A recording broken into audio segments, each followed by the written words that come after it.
يا ابن الزهراء ای که رمز بود و نبودی یا ابن بسم اللہ الرحمن الرحیم۔ یکم رجب المرجب ولادت باسعادت حضرت امام محمد باقر علیہ السلام کے موقع پر تمام موالیان حیدر کرار کی خدمت میں ہدیہ تبریک و تہنیت عرض ہیں۔ اسی سلسلے میں آپ کی ایک مبارک حدیث آپ تمام کی خدمت میں پیش کرنے کی سعادت حاصل کر رہے ہیں۔ آپ علیہ السلام ارشاد فرماتے ہیں، خداوند متعال کی ذات نے حضرت شعیب پیغمبر پر وحی فرمائی، اے شعیب، میں تمہاری قوم کے 1,00,000 لوگوں پر عذاب کرنے والا ہوں، 40,000 ان لوگوں پر جو برے ہیں، اور اس کے ساتھ ساتھ 60,000 اچھے لوگوں پر بھی عذاب کروں گا۔ جناب شعیب بارگاہ خداوندی میں عرض کرنے لگتے ہیں، پروردگارا، 40,000 تو واقعی اپنی برائی کی وجہ سے مستحق عذاب ہیں، مگر یہ 60,000 جو نیک لوگ ہیں ان پر عذاب کیوں ہوگا؟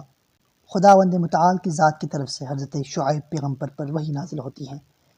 اور اس کی وجہ یوں بیان کرتے ہیں، اے شعیب،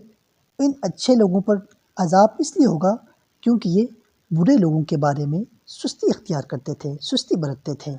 میرے غضبناک ہونے کے باوجود ان سے ناراض نہیں ہوئے،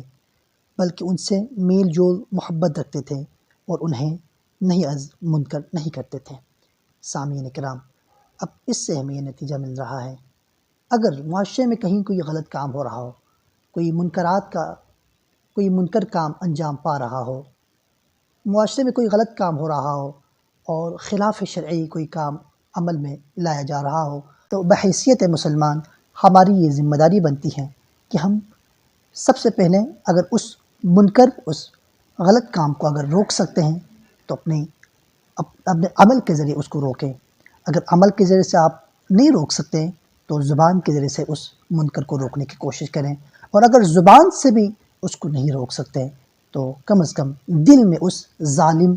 اس گناہگار شخص سے نفرت ضرور ہونا چاہیے۔ اگر ہم اپنی آنکھوں سے ایک غلط کام انجام پاتے ہوئے دیکھیں اور اس پر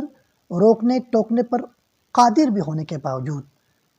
ہم نہ روکیں تو یقیناً ہم بھی اس گناہ میں برابر کے شریک ہوں گے اور یقیناً غضب الہی کا حقدار ہوگا۔